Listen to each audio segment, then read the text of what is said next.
So sometimes when you go into the movie theater expecting a few cheap scares and to have a fun night out, you end up leaving with a genuine feeling of dread. Oh, no, no, no, no, no, no, don't do that!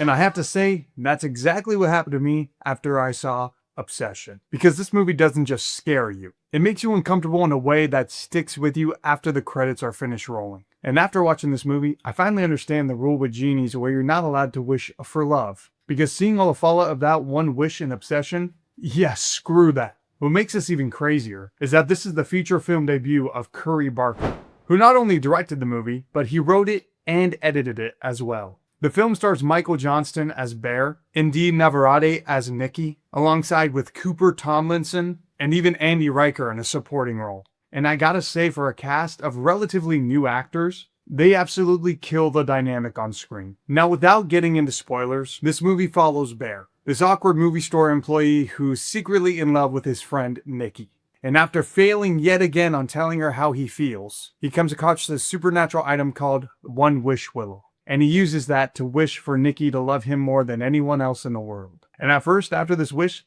it sets it up a little bit like a rom-com. But the second that wish starts working, this movie turns into an absolute nightmare. And then the movie just keeps escalating from there. One thing I absolutely loved is the chemistry, or the lack of chemistry, between the two actors that play Bear and Nikki. It perfectly sets up why someone like Bear would go to these lengths to get Nikki to fall in love with him instead of just going the normal route. And Bear clearly wants this idolized version of love, but the movie constantly reminds you that the connection was never really naturally there. And that uncomfortable feeling sits in the background of every single scene. What's also super impressive is how confident Curry Barker feels as a first-time feature director. And a lot of people would actually know him from his TikTok and his YouTube, where he's made mostly comedy sketches, but some horror content as well. And I think the comedy background works perfectly in this horror genre, because comedy and horror are weirdly built with the same rhythm. Both rely on timing. Both rely on a setup and a payoff. And they both rely on that tension either building toward a joke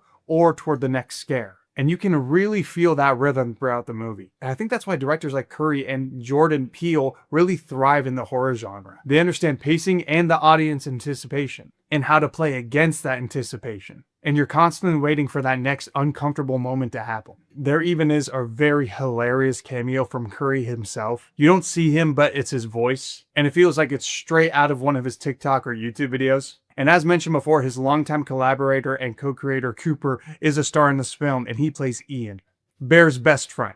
And he starts off trying to help Bear get the confidence to tell Nikki how he feels. But the more the film goes on, he gets a little bit more suspicious of their relationship. And his dynamic with Bear, and just his presence, he did a really good job in his first feature film. But the real standout performance here is Indy Navarrete as Nikki, which I really hope I'm saying that right. This is one of those performances where you can literally see the switch of personalities happen right in front of you. It is so enticing to see it on screen, because one second she feels warm and normal, and the next she looks genuinely horrifying. And apparently Barker had her study movies like Hereditary, Get Out, and Pearl, and you can feel the influences in this performance. And I think those three films alone were such a good choice to have her take inspiration from. I mean, Leah Gott's performance in Pearl alone is super iconic, and seeing any rendition of that is going to play well on the screen. But literally, some of her facial expressions were just absolutely terrifying. But the scary part is she's not even playing a monster. She's playing somebody whose mind has been broken by this supernatural obsession. And another thing I loved about this movie is the lack of traditional jump scares. Apparently Curry Barker really wanted to avoid relying on the modern day jump scares, because he claims that audiences can see them coming and it kind of takes them out of the experience. And I completely agree with him.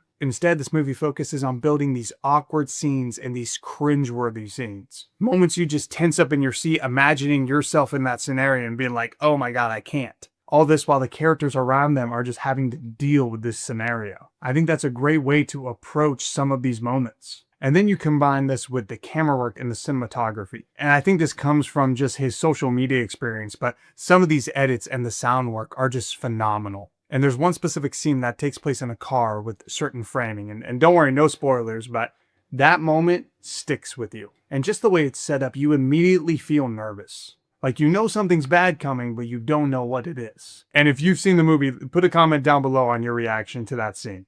And I want to say, with this premise being maybe executed by another director, I don't think they would have made as good of a movie. Like, Curry Barker fully commits to this idea. And he structured this like a non-modern horror movie where certain movies you have spikes in horror, when this one feels like a consistent rise in tension. Like the obsession keeps becoming more disturbing. And it gets that question in your mind.